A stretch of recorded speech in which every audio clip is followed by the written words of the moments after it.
Conversation begin. Over to you, sir. Good evening, ladies and gentlemen. Jai Hind. After having spent almost 40 years in uniform, today I find absolutely privileged, never ever before, because today I have a representation of the women serving the nation in uniform. And we have almost 11,000 women today serve the Army, Navy, and Air Force. None of them are in public life, but all of them are in service of the nation. And we have with us Colonel Noreen, we have with us Lieutenant Colonel Rathore, we have Lieutenant Commander Aanchal, and we have Wing Commander Rajalakshmi. There is one thing common, of course many things common about them, but one thing which we have to take back home is that they have all signed up for the job. And that means taking the oath and signing the death warrant in service of the nation. Almost 30 years plus, the women have got inducted in the Indian Armed Forces. And what they sign up for, and I read, I will bear true faith and allegiance to the Constitution of India, as by law established, and that I will, as in duty, bound honestly and faithfully serve the Indian Army, Navy, and Air Force, and go wherever ordered by sea, land, or air, and that I will observe and obey all commands of the President and the commands of any superior officer set over me, even to the peril of my life. This is what it says. There is no job description, there is no term or contract which would have been signed anywhere in the world other than the women and, of course, those who serve the military. Also, you know what is today in India? A very great thing is that the Supreme Commander of the Armed Forces is also a woman. We have a President, Draupadi Murmu, who is actually leading the charge of the defense forces in our country. So therefore, what do we have which is different? They have spent their life, as I said, not advertising for what they are doing. They have actually been posted to the far-flung areas and largely remained in camouflage. Literally camouflage uniforms. And today they are in ceremonial attire that this is in front of us. As I see them, as I said, that I feel very empowered. It reminds me of three goddesses. The first one is Saraswati. The Saraswati goddess has 4 arms, which means knowledge and wisdom. They have a book in their hand, a rosary, a water pot, and a musical instrument. And once we see and go through what they go to talk about, we will know exactly what it means to have the wisdom and all the empowerment of the women through the Saraswati, and also the three Devi, which is Lakshmi and Parvati. Lakshmi being the goddess of wealth and power, and Parvati, Shiv Shakti. All of it is here. I'm going to not stand between you and the women who are sitting here in uniform. I'm going to be really asking them questions that ever since the women came into service in India, military service, we have Colonel Noreen, who have literally served 26 years in the military. She has become the commanding officer of troops. She commands men, and she and Namrata both are in combat engineers. They are engineers but in combat. It means they are the frontline fighting officers of the Indian Army. So let me first go to Colonel Noreen.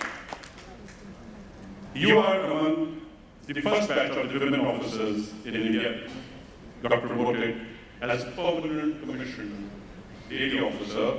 Now you're a colonel training the troops training would mean that you have your own experience in combat, and now you're posted in a place where you have almost 800 men under you undergoing training. What does it mean to lead troops and train them? Can I have it from you, Noreen? Thank you, sir. Safety, honor, and welfare of your country come first, always and every time. The honor, safety, and comfort, welfare of your men come next. Your own ease, comfort, and safety come last, always and every time.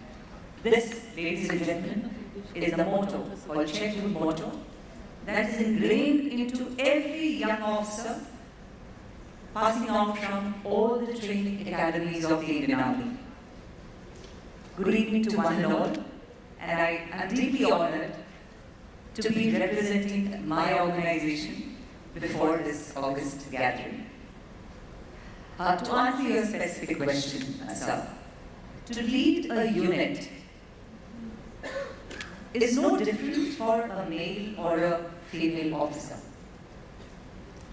Because the expectations from the organization and the expectation from you by your troops do not change. You have the responsibility to groom yourself before assuming your command. And I believe command or taking charge of your troops as a commanding officer, command is a tapasya. It's not a privilege. So if you are professionally sound, competent, confident, and caring towards your troops, they accept you wholeheartedly. And once you have the acceptance of your troops, they implicitly trust you with their lives. And that is something which is so unique to the defense services. Now, once you have earned their trust, they also trust you that you would do your best at their behest, in the interest of the organization and in their interest. Now, the commanding officer plays a very pivotal or crucial role in the military unit for its operational effectiveness, preparedness, and readiness to take on any task that is assigned to that unit. In that, the person who is a commanding officer, they devise, plan, coordinate, guide, and direct all the resources that are within the command towards achieving that mission or your objective or the role that you are playing. Presently, my role is that of training all the raw recruits and making them into battle-worthy soldiers. Thank you very much, Noreen. We are talking about the combat soldiering here, and which is a little or largely different from the corporate world, where there is a combat of a very different kind. And I will, from Army, go to Navy, and it comes to Lieutenant Commander Aanchal. She was having a good corporate job, and one day she decided, let me go and join the Indian Navy, and she became an air warrior in the Navy. She is the naval air operator who actually takes the doggy up in the skies, goes around in the oceans, goes next to the ADIZ, and does what she'll tell you. What made you leave a corporate job? And how do you decide, let me do something which is so very different from what you were doing earlier? So you are well into naval combat operations. Can you explain your journey towards how you started and why you did what you did and what you're doing now? So, as sir has mentioned, after my college, I did my engineering and information technology, and I got campus placement, started working. But deep down in my heart, I always wanted to don the uniform and serve the nation. So concurrently, when I was working outside, I was preparing for the armed forces, and the first opportunity that I got was to the Indian Navy, and I opted for NO Pardon, Well, this was one branch that time which provided me the combat role where I can actually go very close to the adversary and do a mission. So that is how I joined the NO cadre, and now that I get to fly every day over the ocean and it is my day-to-day job, I think it excites me and I'm very proud of the decision that I had taken 7-8 years back of choosing the armed forces.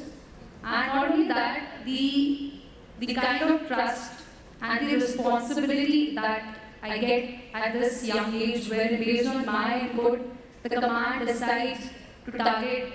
So I think that is one thing which is very different when it is compared to the corporate world, wherein I can take a decision on my own and based on my information, my intelligence gathering or classification of a target, the command is going to go and hit that target. So I think that is something which has changed and which really excites me every day and really gives me a new horizon every day, and I cherish every moment that I've lived in this white uniform. Excellent, thank you very much.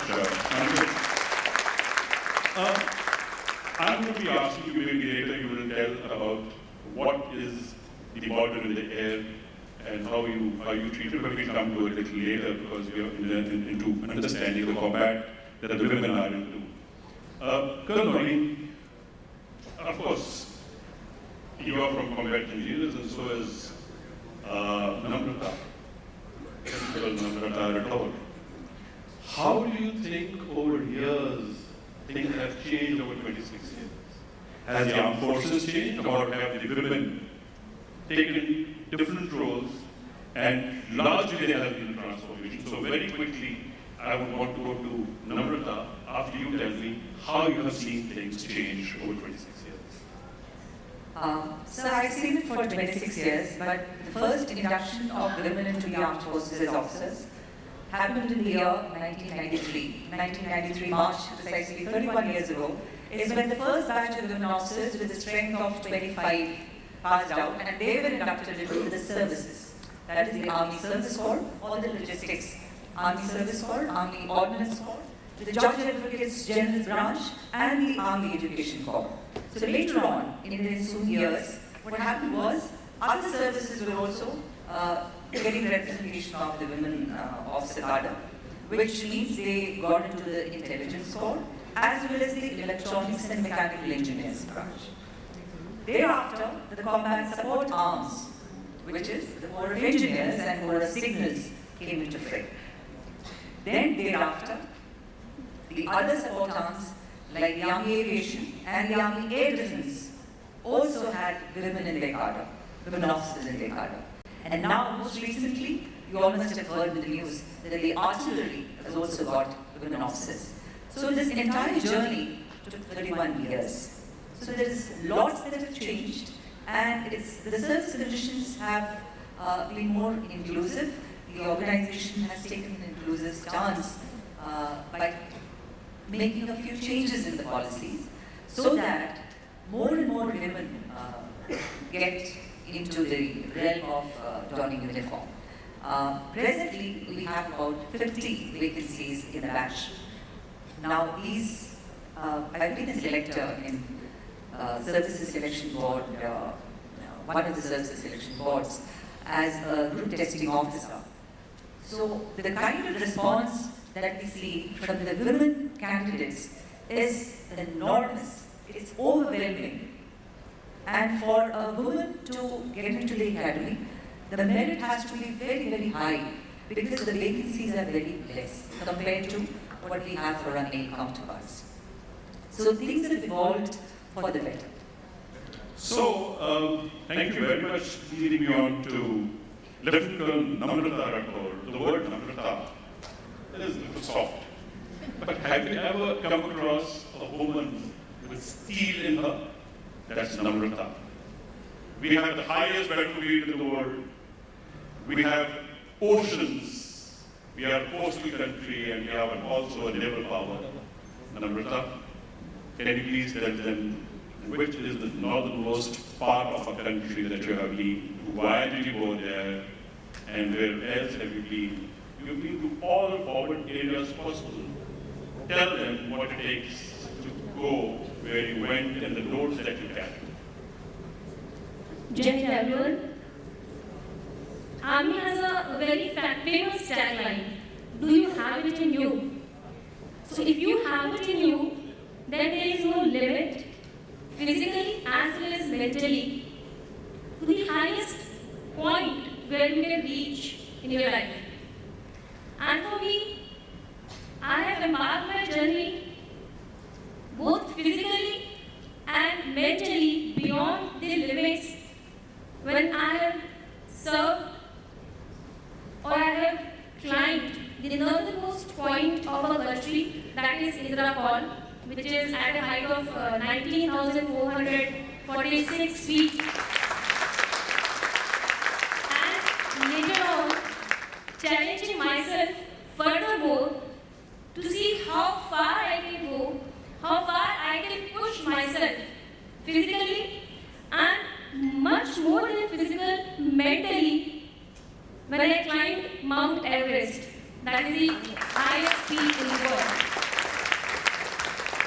So, from the icy terrain of Siachen to the towering height of Mount Everest, and when I served in conflicted areas of Kashmir in the various parts of J&K, the one thing which is there, which keeps you moving ahead, is your determination, is your faith in yourself, and your willingness to perform best in all possible situations, whether it's a favorable situation or it's an unfavorable situation. If you have it in you, there is no limit of your physical as well as your mental capabilities. And it's not only, I'm talking about only army, it goes everywhere. It goes in every field. If you are mentally prepared to achieve something in your life, then no matter how difficult it is, no matter how hard it is, there is no point which can stop you and tell you that that is enough. When I was climbing Mount Everest, it was more mentally tough than being the physical fitness. Every single step which I took towards my aim, every single step was telling me, no, your body is at its limit. It's quite difficult to go further. But at the same point, my brain used to tell me, or I used to make sure that my brain is so strong that it tells me no. One more step ahead, and you will be on the top of the world. And that's what made me stand on the top of the world. So when we say that I want to be at the top of the world, I proudly say I was there. So that's what your mental and your physical capability can make you do if you ensure that you have it in you. Oh, thank you very much. So we are going to be actually talking about the combat weapon later. Though I'm running out of time, I have only 7 minutes left. I don't know whether we start late or not. But I'm coming to again what I started with, Saraswati. We have Rajalakshmi, Wing Commander Rajalakshmi. She's done the Defense Services Staff College, the toughest exam in the military. She has done 7 masters, 2 PhDs, and today she's commanding the Airfare Selection Center, where the future of the Air Force lies, because she picks up the best people and she puts them in uniform, and that is how she is what she is. Of course, we'll also talk a little bit about her personal life. So, Wing Commander Rajalakshmi, can you please tell me, क्या चाहिए खुदा से? You are doing so many things. I have not been able to figure out what you want. Do you want to do more? Can you please explain to them? Thank you so much for the question, sir, and Jai Hind to this audience. आपने मुझसे पूछा कि मुझे खुदा से क्या चाहिए? I wish for 2 things. One, wish I had joined my organization when I was younger. That is, and I finished my graduation and joined, maybe I would have had more experience in this organization. And second is, agar dobara punarjanam ho, I wish and I pray that I don this blue uniform because I'm absolutely in love with it. And there's a very specific reason to it.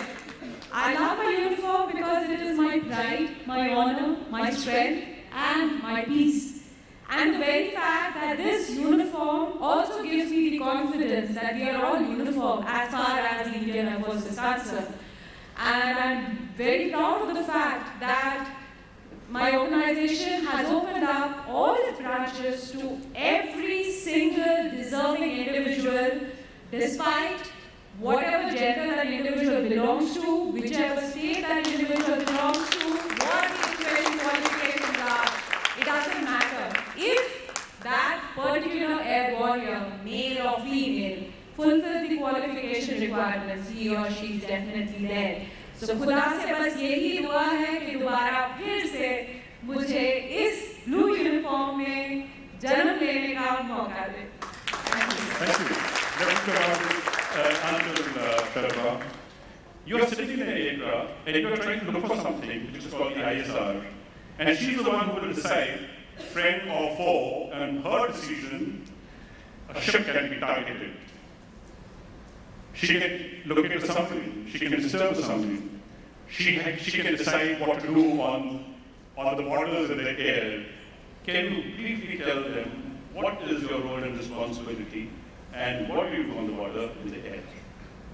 So, like sir is asking me, what is this border? So there is something called as ADIZ, which is Air Defense Identification Zone, wherein anybody who's crossing it has to positively identify themselves. If they're not, then it is our job to first of all identify them, classify them, whether it is a friend or a foe, and thereafter give that targeting data as we have mentioned to the command. We identify them as a particular ship which is going to be of any harm or not, and then give that data to the command. We also do the intelligence gathering on a day-to-day basis. So whatever maritime domain awareness which is available with the Western Fleet or with the Eastern Fleet entirely over the border, you must have seen a lot of anti-piracy missions that navies be doing these days. We play a vital role in doing that surveillance. So all those inputs are very important, and as I mentioned, once somebody crosses that border, we know what to do. So that is also there. Thank you. Namrata, as the name suggests, but what she will tell you now, which I'm going to ask you, is that she has been in Jammu and Kashmir on the border building the VAR, which is defense, so that the infiltration doesn't happen from Pakistan. She has built those fences, but there is something more that she has done, which is called the UXO explosion. She's called Bomb Phode Wali Bemsa. Can you please explain to them? Like sir said, and I mentioned earlier also that I have served in the various parts of Jammu and Kashmir. So I was, one day I was called by my commanding officer and I was tasked for disposal of these UXOs. So the unexploded ordnance explosives. So generally whenever there is an artillery shelling, there are few mortar bombs which were not exploded. So it is a very general norm in Jammu and Kashmir that those shells are kept lying at various locations, even inside the houses of the villagers. So one day I was called by the commanding officer and given the task of exploding those UXOs. And then it becomes my regular duty to go to the villages and explode those UXOs. So that's how one fine day I came to know that the villagers in those area, they affectionately started calling me Bomb Phode Wali Madam. Because regularly I used to go there, explode those bombs and come back. So that's how, that was the, I'll say, the best nickname I have ever got till now. Rajalakshmi, she's selecting airmen. Everybody's seen the movie called Lal Singh Chadda or something like that. tell me, how do you select normal, regular applicants who come and want to join the Air Force, or similarly the Navy and the Army? And after you have explained the process, can you also tell me how do you balance your personal and professional life? Sir, as far as the Air Force is concerned, both for the officer cadre as well as for the Navy, Vayu and Airman cadre, there is a three-pronged selection process. First and foremost is an online examination. And these exams are held all over the country. And once you qualify that, comes the phase 2. Now in phase 2, if it is for the Navy, Vayu cadre, it happens in Airman selection centers. There are 14 of them all over the country. And again, to get to that level, you have to qualify in the online examination. Now, as far as the officers are concerned, for the officer cadre, once they qualify the AFCAT or the CDS or whichever mode that they have applied, from there they go on to the Air Force Selection Board. After that is the medicals, thereafter the final merit list. So honestly speaking, at every single stage, it depends on how the individual has performed as of first, until and unless someone has the josh or the jazba to be a part of the uniformed clan or uniformed family, it becomes a difficult process. Because it is not a mere profession, it is actually a passion. And if we don't have it, or as selector, if we don't find it in the candidates, definitely they are not able to make it to the card. Now, for the second part of your question, sir, how do I balance my professional and personal life? Well, I am a single parent. My husband, late Squadron Leader B. Manoj, he died in action in 2012. My elder daughter was 4.5 and I was carrying my second baby, now my daughter. So, at that point of time onwards, I was not just a woman in blue, but I had become a mother of 2 as well. Since that day, there was only one mantra that guided me throughout. Rise like a phoenix, work like a tigress, and learn like an owl. And this has held me in good stead till now, because for me the choices were very, very clear. Service before self, and my daughters, they are extremely proud of the fact that I have never ever used them as an excuse while answering the call of my duty. And they are my pillars of strength. The very fact in the blues, if you see me the way I am sitting right in front of you, it is because of my blue family. Because I know that the moment I am away from my children, or rather for that matter again, it is gender neutral. If an air warrior, male or female in blue, goes for his or her responsibility, his or her family is definitely taken care of by those in the blues who are left behind. So that is one important factor where I could balance both of them.